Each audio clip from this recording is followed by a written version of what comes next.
Olá, queridos, a paz. 20 horas, 22 minutos, 19/7/2023. Tudo bem? Eu espero que você esteja bem. No nome do nosso Mashiach, Yeshua. Amém? Tenho algumas coisas a falar aqui nessa oportunidade. Responder algumas questões. É preciso ouvir os vídeos em sequência para entender a linha de raciocínio de cada vídeo, tá? Porque a Bíblia ela não pode ser apenas lida, ela precisa ser estudada, meditada. E qualquer tipo de assunto, se você for falar, por exemplo, no âmbito comum, requer tempo. Se você quiser aprender, por exemplo, sobre solda, ou se quiser aprender sobre engenharia, ou sei lá,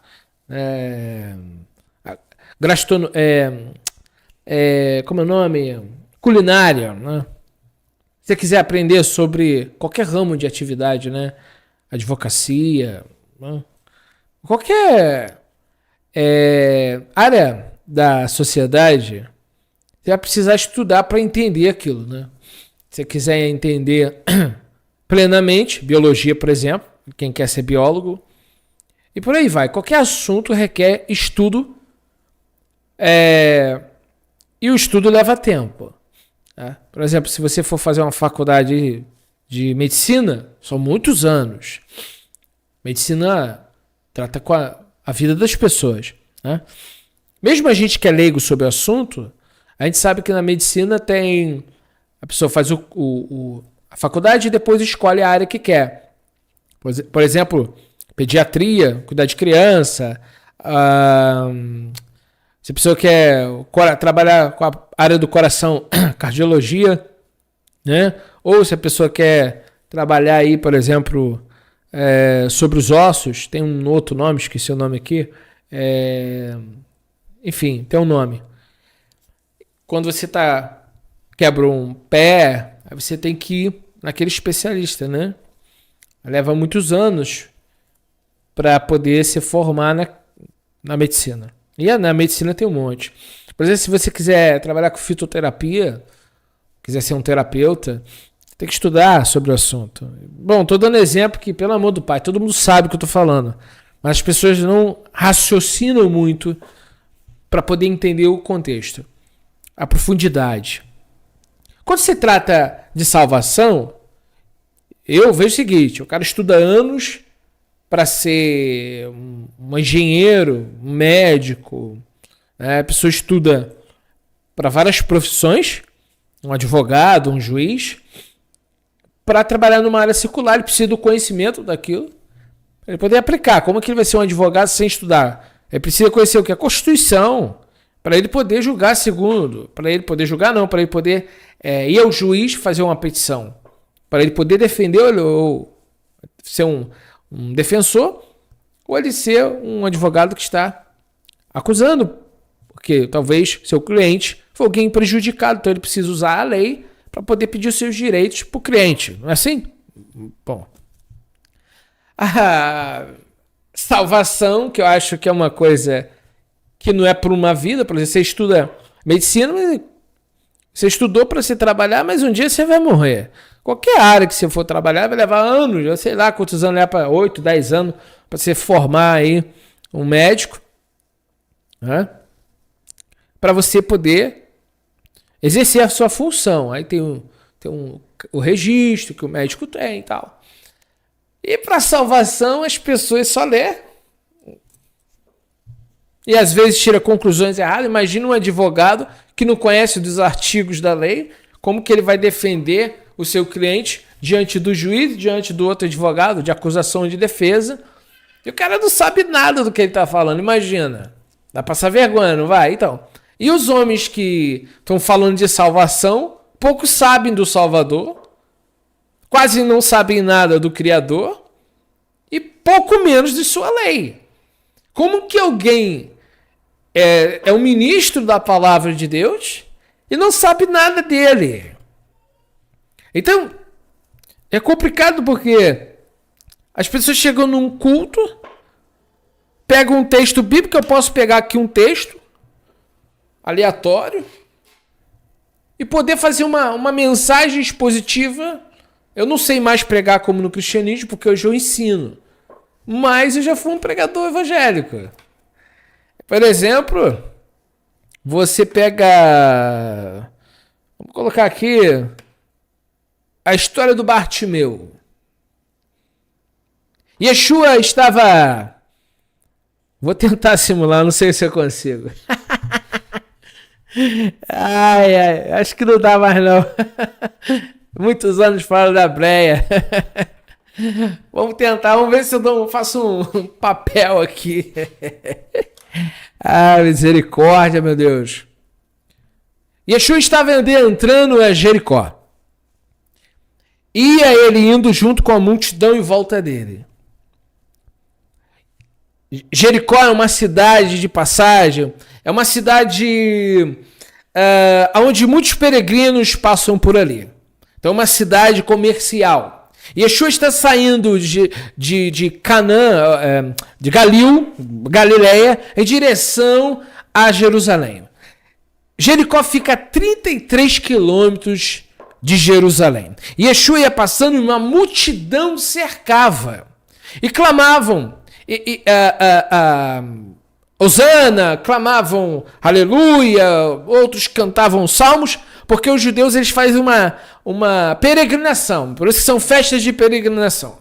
Então eles iam louvando, uma multidão ali gritando, um gritava uma coisa, outro gritava outra, e ele estava passando em Jericó, uma cidade comercial, uma cidade de passagem, 30 quilômetros de Jerusalém. E Yeshua vai passando em Jericó, indo a Jerusalém. Ali havia um cego chamado Bartimeu. Bar quer dizer filho de Timeu. Timeu era um antigo general que seus bens foram confiscados por Roma. E Roma então mata, crucificado, o Timeu e cega o seu filho, que começa a ser então ali reconhecido pela sociedade como o cego Bartimeu. Então, quando Yeshua está passando por essa cidade, a multidão está ali gritando, falando alto, e o cego pergunta: que barulho é este? Que som é este? Alguém lhe diz, está passando Cristo, está passando Yeshua. E aí o cego começa a clamar: Yeshua, Ben Davi, tem misericórdia de mim. Ele começa a falar várias vezes: Yeshua, Ben Davi, tem misericórdia de mim.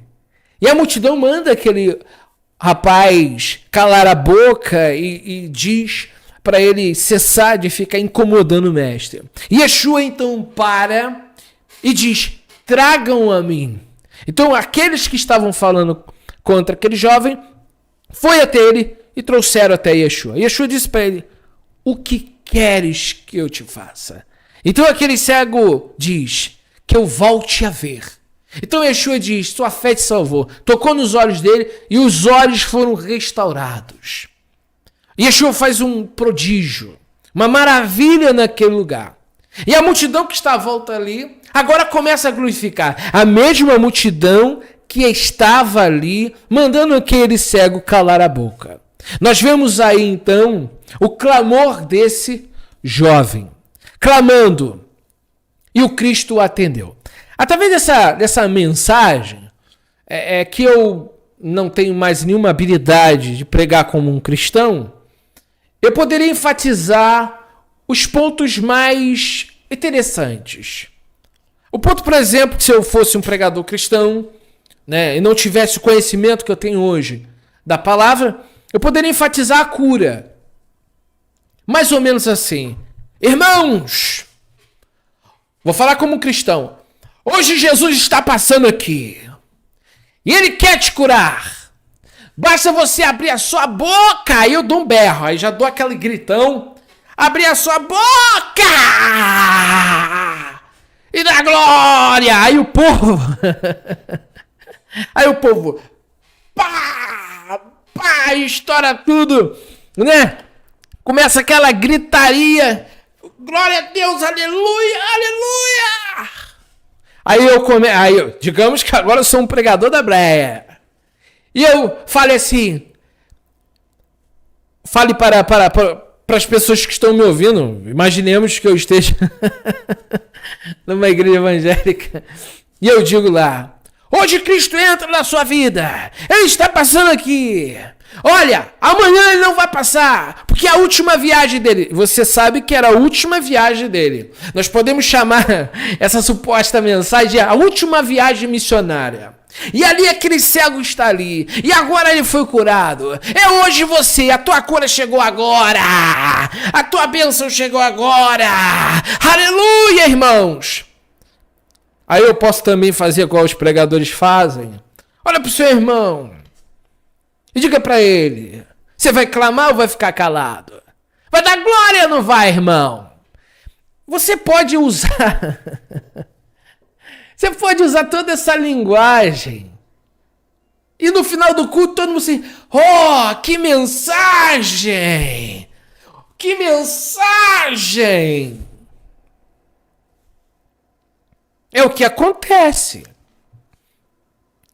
Aí quando Yeshua entra em Jericó, e aquele cego está ali, ele é curado, e ele vai agora passar perto de Zaqueu.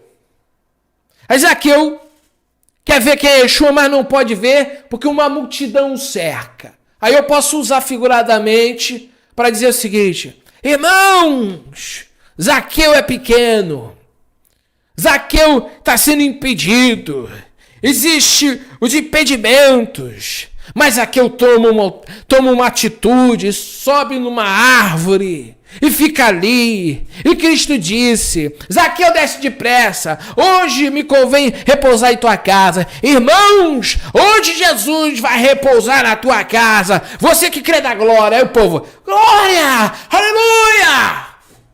É assim que acontece. O cara pega a mensagem e ele então vai embutir o seguinte, hoje Jesus vai entrar na sua casa, se você glorificar, se você tiver atitude, se você tomar uma atitude hoje Cristo entra na tua casa, faça como Zaqueu, faça como ele, e começa, a pregação é baseada nisso.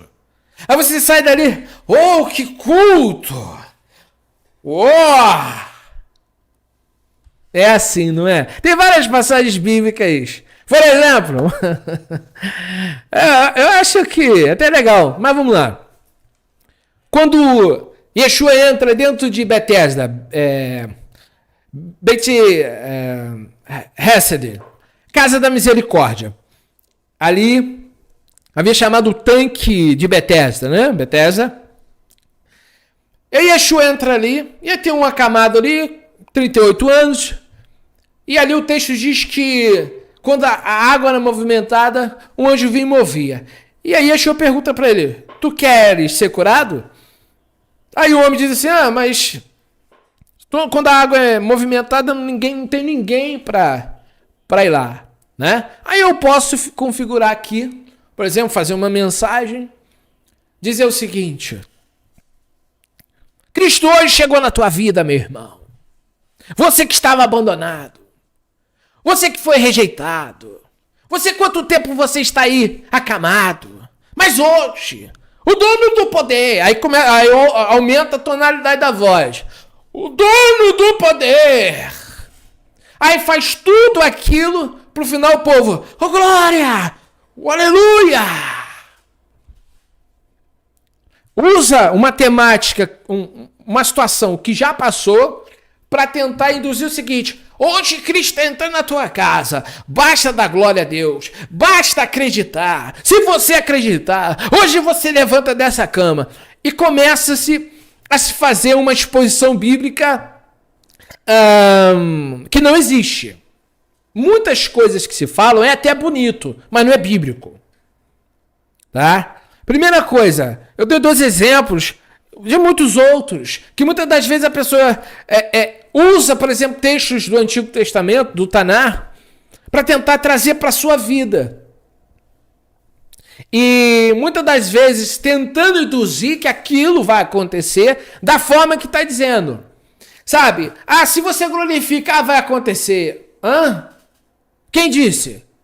Quem disse que vai acontecer? A Bíblia? Hoje Jesus entra na tua casa se você glorificar. Hoje a bênção chega se... O quê? Então são certas pregações que elas são feitas de textos que estão dizendo uma coisa, mas o indivíduo ele quer trazer uma mensagem que não está ali. Sabe? Então é muito perigoso certas mensagens, por mais que sejam... Usem-se a Bíblia. Então tem coisas que você muitas das vezes vai pregar e você não pode tirar do seu contexto original. Tá? Por exemplo, a gente sabe muito bem, você glorificar a Deus ou você é abençoado. A Bíblia não fala isso. Não. A bênção vem como? A bênção vem pela obediência. Ah, não, se eu glorificar a Deus, eu vou ser abençoado por Deus. Assim, como que a Bíblia ensina? A Bíblia diz, se atentamente ouvires a voz do teu Deus, bendito serás. Você não precisa pagar promessa. Você não precisa subir monte. A partir do momento que você obedece os mandamentos do Eterno, as coisas vão acontecer. Então, existem linguagens figuradas que elas passam do limite. Existe vários níveis de interpretação na Bíblia, o pardes no hebraico, que existe um nível literal, existe um nível figurado, existe um nível oculto, mas você tem um limite para interpretar. Você não pode forçar o texto. Tem textos que são aplicados naquele contexto, não são aplicados agora.